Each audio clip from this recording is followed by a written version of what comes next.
Welcome to the Ocean Institute. My name is Kristen McGowan, the Maritime Programs Manager. We're standing on board the Spirit of Dana Point. Today we're going to be learning about cannon as part of our at-home learning series. We'll be learning about the Spirit's cannon. At the end, we'll show you how you can create your own cannon at home. So we're on board the Spirit, and this is our cannon and bowman. Traditionally, sailors are very superstitious, so we follow those traditions on board the Spirit and named both of our cannons. And here is a 3-pound gun. What that means is the shot, so what it shoots out, or cannonball, is 3 pounds. So if you put your fists together, that's about the size of this shot.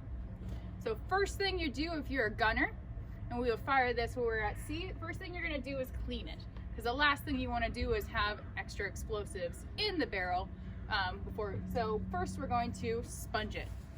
So you put this sponge into water and you put it in the cannon. Now, you might be able to see there's water coming out of the spout. If it comes out black, you know that there are still explosives. You want that to come out clear before you load the cannon. Next, we're going to make sure there's no extra things inside. So we use our worm. So the worm you're going to put in, and there's this Turk's head, a type of knot. You want to make sure that goes all the way to the end of the barrel there, because that is how you know that you're hitting the end and there's nothing in there that shouldn't be. You turn it and it'll take out any extra materials there are. So now we have a clean cannon. So now that it's clean, it's time to load it. Traditionally, they would use a cloth bag like this. When we're out at sea, we have a smaller plastic bag that once you fire it, it will completely disintegrate. So first thing, you're going to load it. Now you always want to clear the gun deck, and only the gunner is in the gun deck while you're loading it. So you put the charge in and you use the ramrod to get it all the way to the end of the barrel here. Next thing you're going to do is you put the type of shot in there. Now, cannons would either be used for battle. Now, a 3-pound wouldn't be going into any great battles because it's quite small, or it'd be used for signaling. Some different types of shots that we might have. This is called a bar shot. So after we put the powder in is when we would put our shot in. Now, this shot would be aimed towards hitting the masts or anything like this, because it will go straight into it and break it. You want to disable the boat, but not necessarily completely destroy it, because if you're pirates, you might want to take over that boat and add it to your fleet. So now we've loaded it and put in a shot.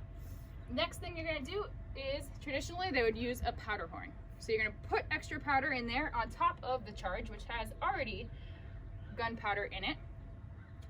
And now it is almost ready to go.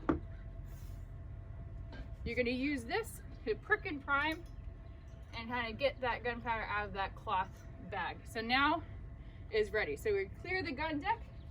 Now when we're firing at sea, you want to use ear protection because the gun is quite loud. So you would close this, and this lanyard right here allows us to ignite it without, so you never want to stand behind it because there's always going to be a little bit of movement. As it goes back, that pressure comes out. So you would say fire in the hole, boom, and out we would fire cannon. Now they would do that in about 30 seconds if they're in battle. You'd want to do it quickly, as well as also try to avoid any shots coming towards you. So you'd have to work low and hard to make sure that you defeat the enemy, and that is how you fire Anne here. Now we like to always cheer on our sails for Anne, so we do a nice loud cheer for Anne. Hip hip hooray! So now we're going to learn how to build our own cannon. So you're going to be engineers and create your own cannon at home. So these are the materials that you need, all things that you should have at home. So first we're using a napkin, but you're also welcome to substitute it with tissue or paper towel. You don't need a lot for it. You need scissors, a rubber band, some tape, vinegar, baking soda, a water bottle, and a cork that fits tightly in the water bottle. That's a key thing to note, as well as some sort of support. So we're using pool noodles, but if you don't have that, feel free to be creative and try different things on the support, and you can see how they each work with the cannon. Now, please make sure that you do this experiment with adult supervision, as we are creating a chemical reaction and it will actually fire. All right, let's get started engineering our cannon. So first we're going to create our actual cannon cartridge here. So we are going to take the water bottle, put it on top of the pool noodles, and tie it together. You want to make sure it is secure because it will kind of move back when it fires. Now this is where you get to be creative, and also you can play with the angle. So if you want it to fire up more, you can add different things and play around with the angles. But for today we're going to do just a basic cannon. Next, you're going to create your fuse. So that's that charge that they would use on the spirit. So you're going to take your napkin, put some baking soda in it, kind of just put it along one edge of it,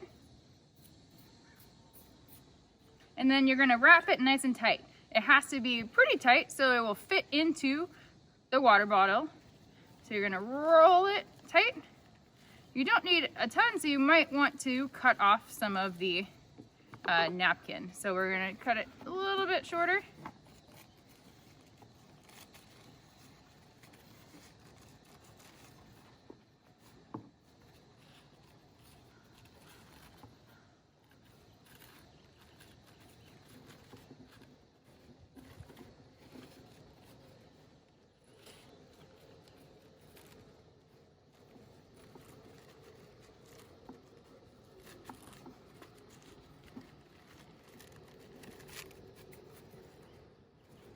Okay, so now that we've cut it shorter, we're gonna re-wrap it so it's nice and tight.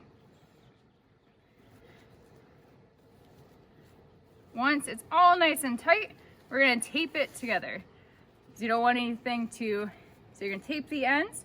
Now you do wanna make sure you secure it, but you also don't wanna use too much tape that we don't create that chemical reaction with the baking soda and the vinegar. So you tie the ends.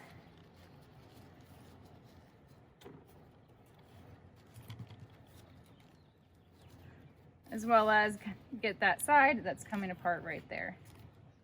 So now we have our charge, or our fuse, for our cannon.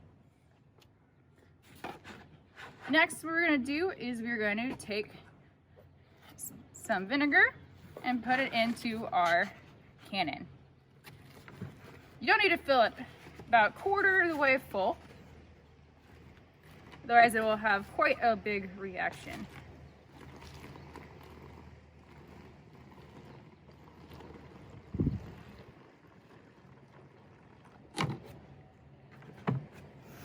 So now we've got that, and we are ready to fire the cannon.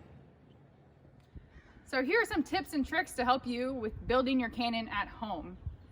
So troubleshooting, make sure you have the proper ratio between vinegar to baking soda. That will depend on the success of the reaction. Also, make sure that that cork is nice and tight. The tighter it is, the better it will be. If you don't have a cork that quite fits, it's a little loose, put tape around it to make sure it's nice and secure. Now, if you're doing it multiple times, make sure you clean the bottle between. That will also affect the reaction. So now we're going to fire our cannon. So make sure you have adult supervision for this part of the experiment. First, now we're using a target. We have a sale today for our target. At home, you can use anything that you might have around the house, but please make sure that is approved by your parent. No people, pets, or anything breakable. There you have. You want to be about 5 to 10 feet away from your target when you are doing this. Now, the first thing you're going to do is you're going to put in your charge into the cannon. Then you're going to quickly put your cork on top, shake it up, put in a target, and say fire in the hole and wait for the target. Woohoo! Success! Now please share your cannons with us on social media. Tag us at Ocean Institute. Thank you for joining us today to learn about cannons for our at-home learning series. This is the position that the cannon would be when we fire it at sea. For all of our school sales, our public sales, and our Tall Ship Festival, we have cannon battles. So if you would like to see it in action at sea, please join us on those. Go to our website for more information. And there's also a button to support us during this time. Click the button, give. Thank you for joining us. We'll have more for you next week.